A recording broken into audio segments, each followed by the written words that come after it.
Hello, in this video we will discuss about the calcium physiology and we will also learn about a bit phosphate as well as the vitamin D, which that is the uh, important for the calcium deposition into the bone, as well as the parathyroid hormone, which that is also involved in this process. So let's begin to understand from the first step.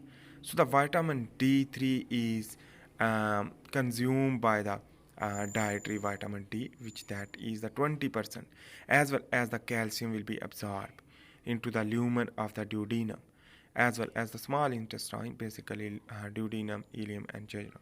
So here is the stomach when the food will enter into the stomach, which that is digest into in the form of bolus to the chyme.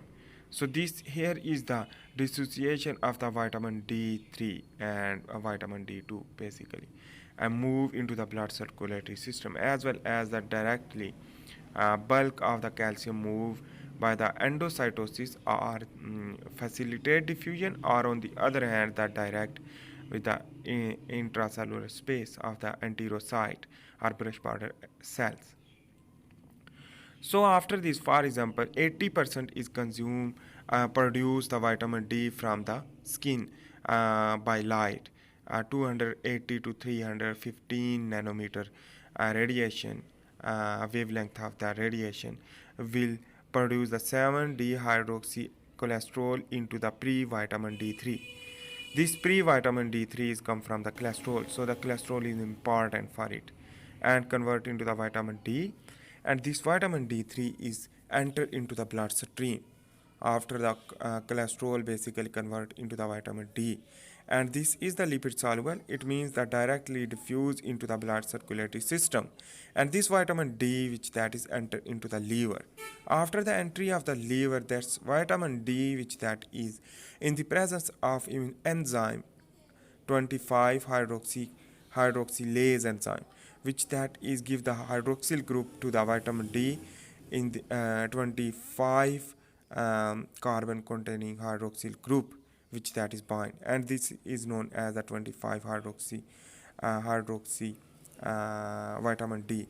These 25 hydroxy vitamin D calcidiol, which that is move into the kidney, and after the movement into the kidney, which that is um, 1 25 and 1 hydroxylase enzyme used to 125 dihydroxy vitamin D formation. This 125 dihydroxy vitamin D formation, and this after move into the bloodstream, it is known as the calcitrol. So, increased formation of cholesterol decrease the calcium excretion. It means the calcium excretion is decreased into the nephron, that is the proximal convoluted tubule will reabsorb the calcium, as well as the distal convoluted tubule also. So this means the calcium uptake will be increased due to the increasing of the vitamin D, 125 dihydroxy vitamin D. So the kidneys contain a parathyroid hormone receptor. So here let's begin to understand the parathyroid glands. This parathyroid gland is the it is the ventral view, which that showing in the parathyroid glands 4. So here the pituitary gland, which that stimulate the parathyroid glands by the parathyroid gland stimulating hormone, parathyroid stimulating hormone, which that stimulate to secrete the parathyroid hormone by the sense of lower calcium level in the serum, and it means that lower level of the calcium serum will increase the parathyroid secretion. It means the parathyroid hormone will secrete and bind with the kidney receptor, parathyroid hormone receptor. After the binding with the receptor also, so it is increase the formation of cholesterol and decrease the calcium excretion. So it is the decreasing mechanism of the calcium and uptake of the calcium. On the other hand, the bone is also important for it. This bones is basically is the uptake of the calcium into the blood and phosphate, which that is both is reabsorbed from the bone into the bloodstream. So it means the increase the blood serum, phosphate and calcium due to this parathyroid hormone, and also the absorption from the dietary calcium and phosphate from the bloodstream, from the lumen into the bloodstream. Absorption of calcium and phosphate is also due to the parathyroid hormone, and it means the absorption of the calcium and phosphate from the blood into the from the lumen into the blood, which that is increased, and it means here is the basically absorption of calcium will be increased, and in this way the calcium absorption basically is the absorption into the bone, so the antagonistically work. So the phosphate and calcium anabolism, it means the deposition into the bone in the presence of fat state. So the fat time, the absorption of the calcium and cholesterol basically is the cholesterol 125 dihydroxy vitamin D, which that is stimulate the absorption of calcium into the bone, and into the bone it is a parathyroid hormone interconnecting. Both parathyroid hormone and vitamin D play important role for the deposition of the calcium and phosphate into the bone. So let's begin to understand increasing and decreasing of the calcium. Basically, the normal calcium level is 8.6 to 10.3 milligram per deciliter. So when increasing of the calcium into the bloodstream will inhibit the parathyroid glands. It means the inhibit the pituitary gland to stimulate the parathyroid hormone stimulating factor. So it means the parathyroid gland will be inhibited by the increasing of the calcium, while the decreasing of the calcium will stimulate the parathyroid hormone by the stimulating of the parathyroid glands. So here is the bone, this bone and muscle. So the calcium is also used for the muscle contraction with the binding with the troponin in the sarcomere, in the actin filament. So it means the stimulation of the muscle contraction, and it means the sarcoplasmic reticulum store this calcium and storage and contraction during the muscle action potential. So it means the bone is also deposit the calcium for the hardening. So here is the deposition of calcium in bones process we will discuss. It means the increasing of the calcium will lead to increase the bone growth and development. So here is the hyaline cartilage during the development. It's in the form of osteoblast. This will convert into the osteocytes, and this primary ossification center will be formed, and the blood vessel will be created, and this blood vessel will be give the calcium deposition to the bone and to become a compact bone from the soft bone. So it means the compact bone formation during the early developmental stages, and the periosteum covers compact bone. It means the upper part will remain the hyaline cartilage, while the inside is the compact bone. Formation will become a joints formation, and the medullary cavity will be formed. This medullary cavity is the can create the spongy bones with the blood supply.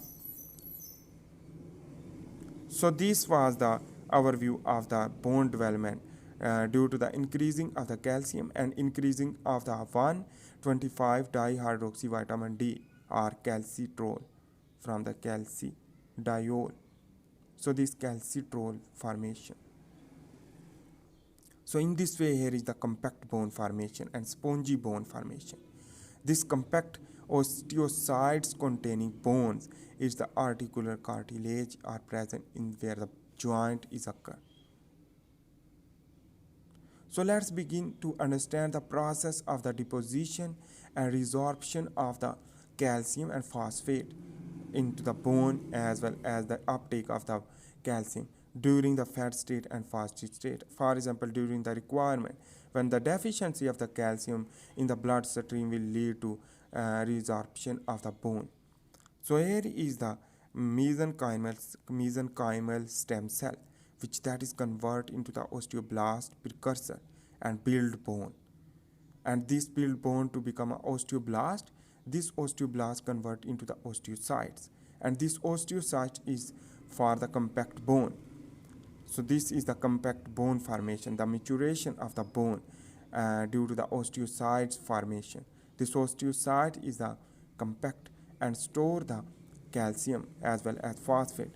So the calcium and phosphate basically is used for the compact bones. So the calcium phosphate formation. So this is the osteocytes, and here let's begin to understand basically important things that here is the field resorbed pit, which that is pit or resorbed, which that is again filled during the fat state or high level of the calcium in the bloodstream. While on the other hand, here is the hematopoietic stem cell for resorption of the bone during the deficiency of the calcium in the blood. So when deficiency of the calcium in the blood, hematopoietic stem cell will proliferate and the pre-osteoclast formation. This pre-osteoclast formation is basically contain a parathyroid hormone receptor. This parathyroid hormone receptor basically stimulate the during the low level of the calcium. Will the parathyroid gland stimulate to produce the parathyroid hormone?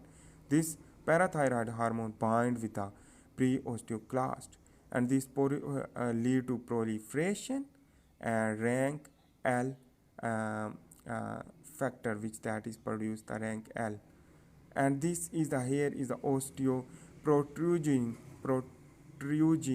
osteoprotrugerin protein, which that is inhibited, and this OPG is inhibitor of the rank L, and this rank L will be not inhibited due to the OPG inhibition by this parathyroid hormone receptor to stimulate the proliferation, rank L formation, and the OPG formation. And after this, here is the pre-osteoclast also bind with the rank L to MCSF, basically macrophage colony stimulating factor, will be increased. So it means the macrophage colony stimulating factor increase. It is the pre-osteoclast is just like a macrophage. Why? Because it is absorption of the calcium into the cell. So this is the compact bone formation, and this osteoclast produce the hydrochloric acid into the bone, and this hydrochloric acid will reuptake of the calcium and phosphate into the blood circulatory system. So this was the overview.